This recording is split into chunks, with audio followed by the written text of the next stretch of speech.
बिस्मिल्लाहिर्रहमानिर्रहीम। नाज़रीन किराम अस्सलाम वालेकुम। आप देख रहे हैं प्रोग्राम कब बदलेगा पाकिस्तान और मैं हूं मोहसिन तरीन। नाज़रीन किराम 2022 में एक बयानिया शेयर किया गया कि जी मुल्क दिवालिया होने वाला है, इसलिए हम आगे बढ़कर मुल्क को दिवालिया होने से बचाने की कोशिश कर रहे हैं। उसके बाद अदम एतमाद लाई गई, हुकूमत तब्दील हो गई और नई गवर्नमेंट फॉर्म हुई। 16 महीने तकरीबन उसने काम किया मुल्क को दिवालिया होने से बचाने के लिए। मुसलसल 16 महीने अवाम पे अजाब नाजिल किया गया। उसके बाद केयरटेकर गवर्नमेंट आ गई, मुल्क दिवालिया हो रहा है, अभी तक सिलसिला जारी था। उसके बाद 2024 में फरवरी में जनरल इलेक्शन हुए, नई गवर्नमेंट आ गई। हालात अभी तक नाजुक दौर से गुजर रहे हैं और अभी तक ख़तरा है मुल्क दिवालिया हो जाएगा और IMF अगर डील नहीं करती तो फिर बहुत ज़्यादा ख़तरात हैं।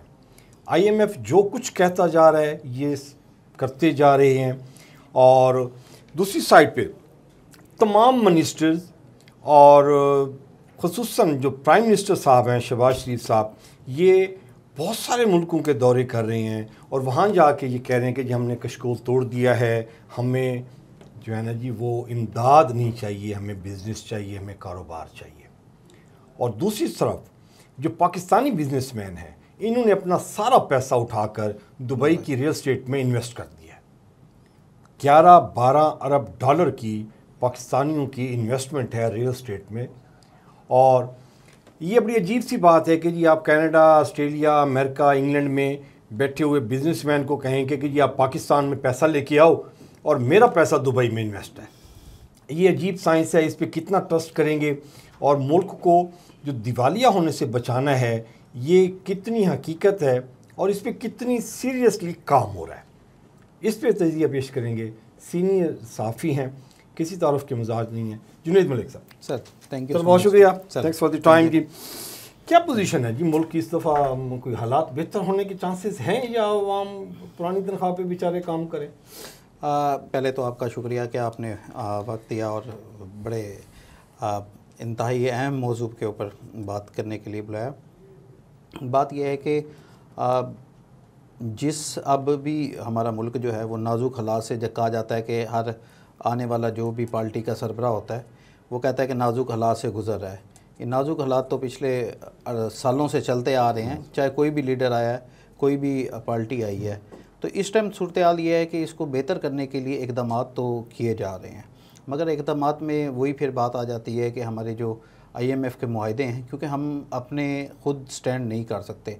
हमारा तो हाल ये है कि हम अपने इदारे बेचने के लिए हमने लगा दिए हैं, एड्स आ गई हैं, बिक रहे हैं और इन्वेस्टर कोई बाहर के भी मज़े की बात यह है कि बाहर के नहीं हैं, इन्वेस्टर हमारे अपने मुल्क के ही हैं जो इन्वेस्ट कुछ कंपनियों में करना चाह रहे हैं। जैसे PIA है, उनके बिट में जो उन्होंने किया वो पाकिस्तानी ही हैं, मगर पाकिस्तानी कंपनी ख़रीदने में तो इंटरेस्ट रखता है मगर अपनी वहाँ पे इन्वेस्ट वैसे करने में नहीं रखता, क्योंकि इस मुल्क में जो निज़ाम चल रहा है उसमें डाका डाला जाता है। आपको पता नहीं होता, रातों रात जो है वो बड़े बड़े बिजनेसमैन को रिलीफ भी दिया जाता है और उनके ख़िलाफ़ बड़े बड़े केसेस बना के उनको जेलों में भी डाला जाता है।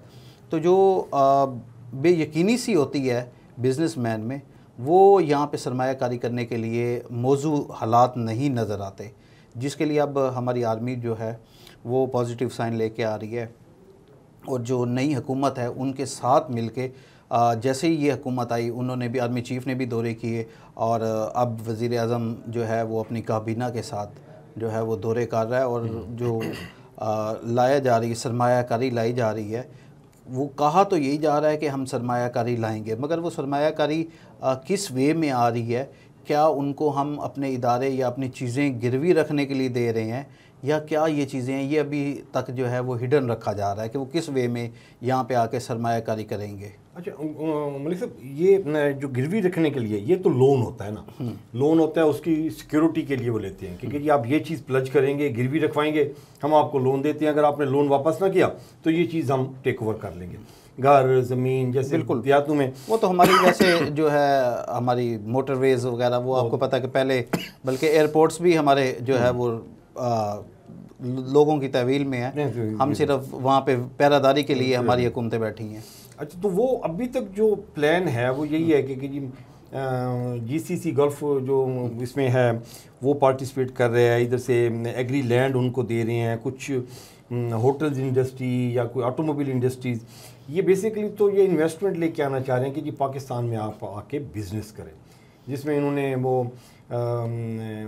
फाइनेंस भी उन्होंने बनाई है, फैसिलिटेशन काउंसिल भी बनाई है, जिसमें चीफ साहब भी, आर्मी चीफ के भी उसके मेंबर्स हैं। तो अभी ये इस तरह की पोजीशन है हमारी कि हम कोई $5 अरब या $4 अरब लेके आए और इंडस्ट्री लगाना चाहे और हम उसको फैसिलिटेट कर सकें। देखिए, बात यह है कि हर दौर में ये कहा जाता है कि इंडस्ट्री के लिए ये जगह मौजू है। ठीक है, हमारे पास सी पैक जैसा मंसूबा ना पहले आया ना आएगा। अगर इसको मुकम्मल तौर पे सक्सेसफुल कर लिया जाता है तो इससे बड़ी नेमत जो है वो पाकिस्तान के लिए नहीं हो सकती। दूसरा हमारा जो बड़ा मंसूबा था वो पाक ईरान जो गैस है पाइपलाइन, उसका मंसूबा था। उससे बेसिक फ़ायदा तो होना था चाइना को भी। चाइना का इंटरेस्ट जो है वो सी पैक का इसलिए भी ज़्यादा था कि हम इन्वेस्टमेंट करेंगे, हमें भी गैस मिल जाएगी और हम इंडस्ट्री को मज़ीद ग्रूम करेंगे इसमें। मगर अब जैसे ये इंसिडेंट हुआ है, इसके बाद आप जो हमारे वज़ीर आज़म की मुलाकात हुई, उनके लीडर से तमाम से यही कहा गया कि जो हमारे मुआहदे थे उसकी पासदारी की जाएगी। तो इट्स मीन के कहीं ना कहीं तो लचक ऐसी आ जाती है कि एक लीडर के जाने के बाद वो मंसूबे आगे चल पाते हैं या नहीं, उसके पीछे भी बहुत सारे मुहरक़ात हो सकते हैं कि वो किस तरीके से हुआ। तो खैर वो तो चीज़ें चलती रह जाती हैं। मगर जो हमारा पाकिस्तान का इस टाइम जो चीज़ें चल रही हैं, मैं समझता हूँ कि ये इतना मौजू नहीं है। वो इसलिए कि यहाँ पे आए रोज़ दहशत गर्दी हो रही है, आए रोज़ हमारे जो फॉरेनर्स हैं उनके ऊपर हमला हो रहा है, चीनियों पे हमारे ऊपर जो है वो हमला हुआ, उसमें वो मारे गए। तो ये जो चीज़ें हैं, सिक्योरिटी ना होना, सिक्योरिटी लैब्स एक आम शहरी जो है वो महफूज नहीं है। तो आप जो बिजनेसमैन है जो बाहर से सरमायाकारी लेके आ रहा है वो कि किसी मकसद के लिए लेके आएगा। अगर इंडस्ट्री लगाने के लिए आपके पास पहले तो हुकूमत जो है वो ख़ुद कहती है, जो हमारे वज़ीर हैं उसके किसी के भी, वो ख़ुद कहते हैं कि जनाब यहाँ पे अगर अपनी इंडस्ट्री लगानी है तो कितने % हमारा होगा। देखिए, परसेंटेज वाले जो खाता है वो फिर है, और इस दफ़ा जो परसेंटेज के हवाले से जो मशहूर हैं बहुत ज़्यादा, तो आइनी ओहदे सारे उन्हीं के पास ही हैं। तो आइनी ओहदे जिसके पास हो तो वो इनकी इजाज़त के बगैर इन्वेस्टमेंट जो है वो बेसूद साबित होगी। हाँ, मैं एक नवाज शरीफ के साथ एक मंसूब है कि ये महातीर मोहम्मद के साथ इन्होंने डायलॉग हो रहे थे, तो उन्होंने पूछा कि जी आपने मलेशिया को कैसे इन्होंने, तो मुझे कोई टिप्स थे, उन्होंने कहा जी एक ही टिप है, put your house in order. सही। तो आप अपना घर ऑर्डर में नहीं करते, आप ये कमीशन वाले आपके पास बैठे हुए हैं, लॉ एंड ऑर्डर ठीक नहीं करते। आप ये लॉ एंड ऑर्डर ठीक करना है, आपकी बेसिक लॉ एंड ऑर्डर जो है ना जी वो आपको पुलिस करना ठीक करना है। पुलिस आपने सारी की सारी पोलिटिसाइज करके तो इसको धंधे पे लगा दिया हुआ है। मतलब ना इनमें इंसानियत है, ना इनमें कोई एथिक्स हैं, कुछ भी नहीं है। तो कैसे लॉ एंड ऑर्डर ठीक कर सकते हैं? ये बात वही आ जाती है जैसे हमारे जो आईजी पंजाब है उन्होंने थानों को जो है वो मॉडल तो बना दिया है कि भाई मॉडल थाने ही बन गए हैं, उनकी टिप टॉप कर दी है, पैसे लगवा दिए हैं, अपनी जेब से नहीं, हुकूमत की जेब से नहीं, आवाम की जेब पे डाके डाल के। ठीक है, जो भी जो मकामी लेवल पे, ये इनकी भी बड़ी दास्तान है, ये मकामी लेवल पे जो इन्वेस्टमेंट जो करते हैं, जो बिजनेसमैन है, उनको कहा गया है कि आप ये चीज़ जो है पहुंचा दें और ये बना दें। अच्छा, वो बन गए, अब क्या वहाँ पे क्राइम की रेशो कम हुई? नहीं हुई। मॉडल थाने या मॉडल पुलिस या रिफॉर्म लेके आने का मकसद ये है कि आप क्राइम की रेशो कम करें। आवाम में जो बेयकीनी है, जो आप बाहर निकलते हैं, आपको ये पता नहीं कि वापसी के ऊपर मैं अपनी चीज़ों के साथ भी वापस आऊँगा या ख़ुद भी वापस आऊँगा या नहीं। जहाँ पे इतने बुरे हालात हों तो वो किस तरीके से इसको जो है वो सिक्योरिटी प्रोवाइड करेंगे। हाँ, अलबत्ता कहीं आपने लाठी चार्ज करवाना हो, कहीं शैलिंग करवानी हो, कहीं उन पे करवाना, हाँ उन पे करवाना हो तो ये डंडे लाठी और ये एक्सपायरी जो शेल्स होते हैं, क्योंकि हमने तो इस्तेमाल किए नहीं, अब उनको मौका मिल गया इस्तेमाल करने का, ये लेके पहुंच जाते हैं। मगर मॉडल थाने, मॉडल पुलिस बनाने के लिए, चीज़ें करने के लिए कम से कम आवाम को जो बेयकीनी है उसको ख़त्म करें, उसको तहफ़्फ़ुज़ फराहम करें। कोई शहरी बाहर निकले, इनके पास देखें निज़ाम अब भी नहीं बदला। आप FIR का तरीका वही है, आप 15 पे कॉल करते हैं, अगर आपका मोबाइल डकैती हो गया तो वो नहीं आते, वो कहते हैं अच्छा ठीक है आप रिपोर्ट करवा दें, आपको होगा तो मिल जाएगा। ठीक है ना, आप ट्रैकिंग पे लगवा दें, मसलन वो आने की जहमत ही नहीं करते, नई गाड़ियाँ दे दी, नई चीज़ें दे दी, मगर वो जो है ना, मैं नहीं समझता कि इसमें कोई तब्दीली आई है। हाँ, पढ़े लिखे अफसर ज़रूर आए हैं इसमें, CSP ऑफिसर आए हैं, दीगर आए हैं, उनकी करप्शन का स्टाइल चेंज है। एक थानेदार का मैं समझता हूँ कि लेवल जो था वो ज़्यादा बेहतर था, उसने नीचे से ऊपर आया है, उसको पता है कि मेरी जो जेब है ना वो लाख रुपए तक इजाज़त देती है। जो रैंकिंग जो वैसे डायरेक्ट आया हुआ है उसने तो शुरू ही आपका 3 लाख से करना है, उसे क्या पता है कि यार भाई मैं यहाँ पे नहीं जाऊँगा, किसी और डिपार्टमेंट में चला जाऊँगा। तो ये बड़ा फ़र्क जो है ना है, जिसकी वजह से पुलिस का मोराल आज भी वैसा ही है। आप कहीं भी नाके पे देखें, लोग को रोक के, अब एक पुलिस अफसर, एक पुलिस कांस्टेबल या टीम जो 3 की बनी हुई थी, उसके ज़िम्मे डेली 200 से ज़्यादा मोटरसाइकिल रोक के उनका डाटा जो है आपने अपलोड करना है। वाई भाई, क्यों? ये इसका मतलब ये है कि हम लोग खुद जो हैं वो अदम तहफ़्फ़ुज़ का शिकार हैं कि खुद भी बाहर निकलें, पहले पुलिस को बताएं कि हमारा शनाख्ती कार्ड ये है, वो चेक करें यार ये तो कहीं डकैत नहीं है। और जो डकैती करने आते हैं, जो चीज़ें करने आते हैं, वो खुद मज़े से आते हैं और चले जाते हैं। तो ये निज़ाम जो है वो उसको बदलना होगा अगर वाकई इन्होंने कोई चीज़ें लेके आनी है। तो ये सारी जितनी भी पुलिस है, हमारी फोर्सेस आगे हैं, ये सारा एक ही निज़ाम है। और इसी को देख के जो बाहर का इन्वेस्टर है वो हमेशा मुल्क की हालात देख के इन्वेस्ट करता है। वो वादे तो ज़रूर करेगा, उसको देखें हमारे पास IT इंडस्ट्री नहीं है। IT इंडस्ट्री के लिए बहुत बड़ा यहाँ पे स्कोप है कि बिल्कुल ब्लैक एंड वाइट है यहाँ पे चीज़ें। जो हमारे पास मोबाइल कंपनियाँ, जो हमारे पास फॉरेनर आए जिन्होंने IT में यहाँ पे काम करना चाहा, आज वो भी वापस जाने के लिए तैयार है। वो कहते हैं कि यहाँ पे है ही नहीं, वो चीज़ें चली गई। हमारी ऑटो इंडस्ट्री जो है ना, इतनी ज़्यादा इन्होंने टैक्स लगा दिए कि ऑटो इंडस्ट्री जा रही है। मर तो वही गरीब रहा है ना, वो इनको तो कोई नहीं। अभी तो कह रहे हैं कि आप आएँ, हम आपको रिलीफ जो है ना वो दे रहे हैं। इन्होंने अब क्या किया, इन्होंने दावा किया कि जनाब आज से रोटी जो है वो इन्होंने वो कर दी, 12 रुपए की हो गई है। अब 12 रुपए की कर दी है, इन्होंने कहा कि 12 रुपए की रोटी होगी। देखें, रोटी हर किसी का मसला नहीं है, ठीक है ना। रोटी वो 15 की भी ले सकते थे। असल मसला है कि उनको तहफ़्फ़ुज़ क्या मिल रहा है, असल मकसद है कि उनको रोज़गार क्या मिल रहा है, यहाँ पे चीज़ें क्या हैं वो हैं नहीं। आप रोटी के लिए जो है ना आप चीज़ें कर रहे हैं और बाकी कह रहे हैं कि हम जो है ना ये चीज़ें कर दी। गंदम वाला हाल देख लें, जितना बुरा इन्होंने पॉलिसी दी है।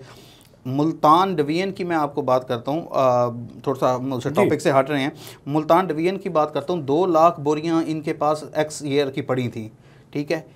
इन्होंने ना ही टेंडर अगली परचेज़ के लिए ना ही टेंडर किया, ना ही इन्होंने कोई भी बैंक से मुआहिदा, हुकूमत बैंक से मुआहिदा करती है कि पैसे हमारे आपके थ्रू आएंगे, ना ही पंजाब गवर्नमेंट ने इन्होंने कोई मुआहिदा किया, ना ही कोई टेंडर किया कि हमने जो है बारदाना परचेज़ करना है, हमने ख़रीदना है। देखें, इनकी प्री प्लान था ये कि हमने इस दफ़ा किसान को जलील करना है, वो इन्होंने किया है। दूसरी तरफ इन्होंने पास्को के ऊपर क्या कि जनाब जी वो कर लें, वो कितना जो है ना वो करेंगे। वो तो लाख लाख बोरी वो किसी साहब को दे देते हैं कि जनाब ये आप तकसीम कर दें अपने जो है ना वर्कर्स को, अपनी चीज़ों को। तो देखिए बड़े सारे हम कैसे कह सकते हैं मलिक साहब कि ये मुल्क के हाथ ठीक होंगे।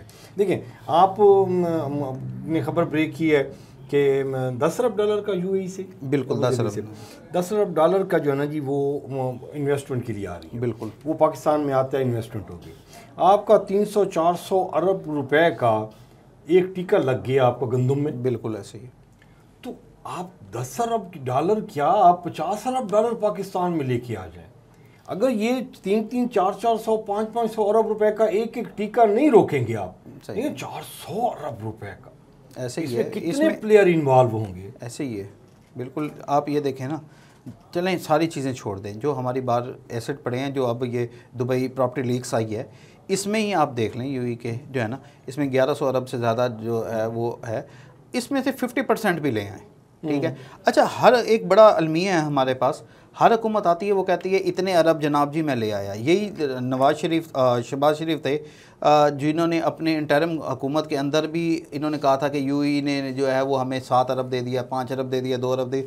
अब वो अरब फिगर में तो आते हैं, मगर ये पता नहीं फिगर में आने के बाद जब कैलकुलेट होते हैं वो तकरीबन 150-200 अरब रुपए बनता है। वो गया कहाँ है ये अभी तक समझ नहीं आई।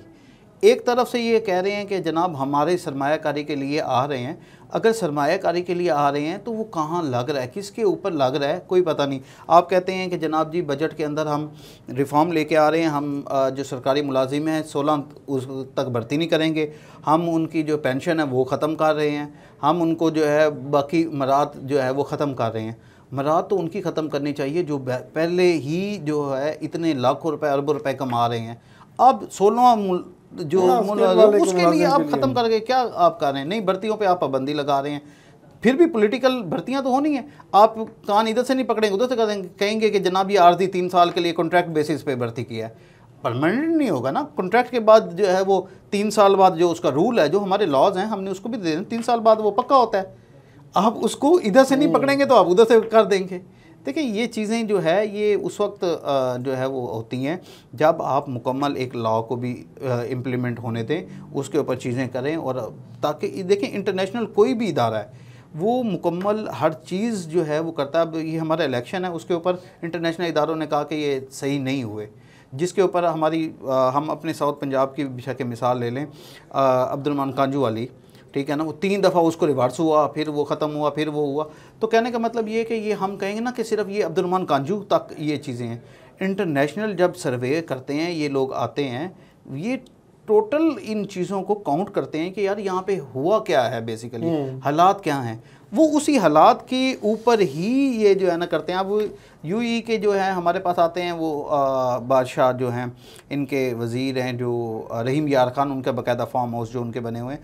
अब उनका आने का मकसद सिर्फ फार्म हाउस पे नहीं है, वो शिकार करना नहीं है, वो आके यहाँ पे अपनी बाकी चीज़ों का भी जायज़ा लेते हैं, चीज़ें करते हैं कि यार पाकिस्तान में बेसिकली है क्या, ठीक है ना। उसके बाद वो सरमायाकारी उनके लिए 10 अरब तो कोई चीज़ भी नहीं है कि 10 अरब जो है ना वो ले आए हैं। पाकिस्तान के कहने में तो बहुत कुछ है कि इस मुश्किल हालात में हम 10 अरब ले आए हैं। जब ये 10 अरब लाएंगे, किसी इंडस्ट्री में इन्वेस्ट करेंगे, उसके बाद जो है वो पता चलेगा। बलूचिस्तान के हालात हमारे से कंट्रोल नहीं हो रहे, वो आज तक हम जो है वो शिया सुन्नी वाला फसाद और उसके अलावा वो इदारों की जो है ना उन चीज़ों में चल रहा है। तो हम किस तरीके से जो है ना गवादर हमारा आप देख लें, हम उसको फंक्शनल उस तरीके में वे नहीं कर सके। ठीक है, कॉलोनियाँ बन रही हैं, बड़े बड़े फार्म हाउस बन रहे हैं, उसकी एडवर्टाइजिंग हो रही है, चीज़ें हो रही हैं, आज तक हम उसको फंक्शनल करने में नाकाम हुए हैं, तो हम किसी नए इदारे को खड़ा करने में कैसे कामयाब होंगे?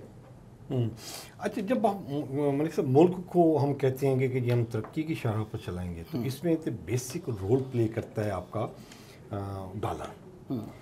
आपकी इंडस्ट्री ठीक होगी, आपकी एक्सपोर्ट ठीक होगी, आपके पास डॉलर आएगा, मुल्क की इकानमी ठीक होगी। अभी मुल्क की इकानमी ठीक करने के लिए आपको डॉलर चाहिए, डॉलर चाहने के लिए आपको एक्सपोर्ट चाहिए, एक्सपोर्ट चाहने के लिए आपके पास इंडस्ट्री चाहिए। इंडस्ट्री आप सारी कोलैप्स कर चुके हैं। बिल्कुल ऐसे ही। जो बेसिक इंडस्ट्री आपकी चलती थी वो आपकी जो एक्सपोर्ट रिलेटेड थी, क्योंकि आपकी ऑटोमोबाइल यहाँ से एक्सपोर्ट नहीं होती, बिल्कुल नहीं, आपकी और चीज़ें कोई भी एक्सपोर्ट नहीं होती। जो मेजर शेयर है वो आपका था कॉटन का और टेक्सटाइल का, बिल्कुल वो आपने कोलैप्स करा दिया। बिल्कुल ऐसे ही है। फैसलाबाद देखें, तहरीक इंसाफ की जो हुकूमत है, अब तहरीक इंसाफ जो है वो पार्टी सिर्फ 3 बंदों की तक है, बाकी जो उसके मेम्बरान है ना वो तहरीक इंसाफ का हिस्सा नहीं है। वो कहते हैं कि ये सुन्नी इताअत कौंसिल के 3 बंदों के लिए वो तहरीक इंसाफ है, बाकियों के लिए नहीं है। तो उनकी हुकूमत के अंदर जो है इंडस्ट्री, उन्होंने टेक्सटाइल इंडस्ट्री को एक बूम फिर मिला था, उन्होंने रिलीफ दिया।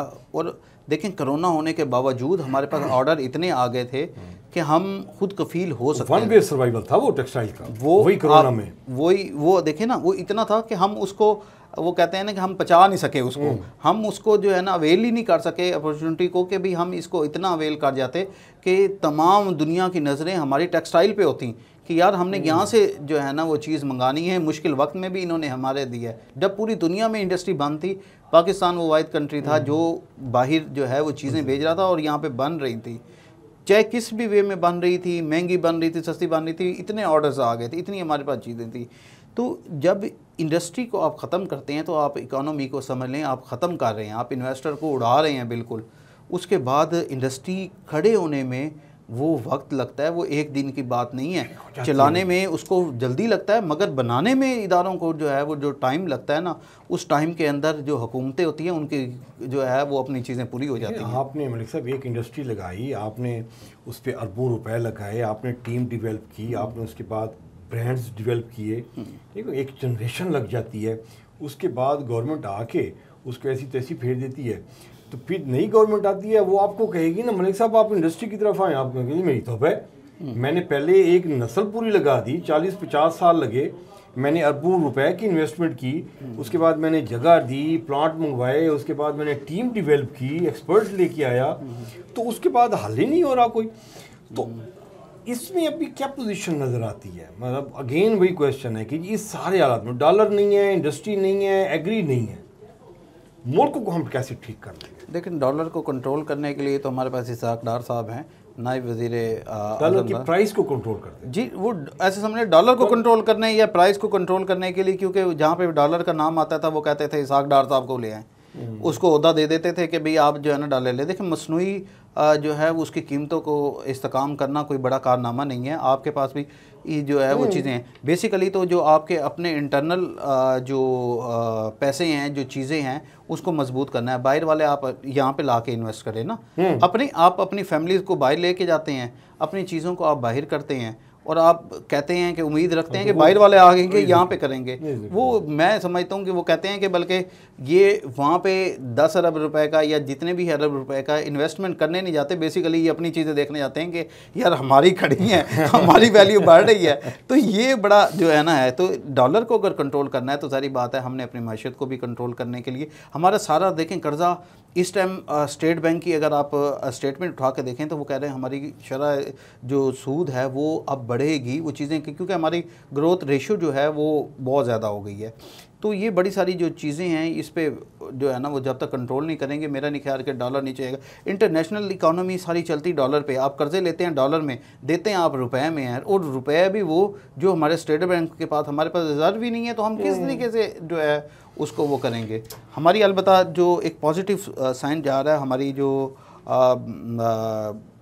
है अपना स्टॉक एक्सचेंज वो 75,000 से आज भी उसने जो है वो हो गया, वो अच्छा साइन जा रहा है कि हमारे जो शेयर्स हैं वो एक अच्छे पॉजिटिव उसमें वे में जा रहे हैं। मगर उनके से जाना जो है वो डॉलर अगर इस्तेकाम यहीं पे रखेगा या नीचे आएगा फिर ही हमारी जो है वो थोड़ी सी हमारी रेशो अच्छी होगी ग्रोथ की। अदरवाइज़ मैं नहीं समझता कि जो डॉलर ऊपर जाए और हम जो है वो सर्वाइव की अपनी जंग लड़ें, तो ये बहुत ज़्यादा इशू है। अच्छा, लास्ट अभी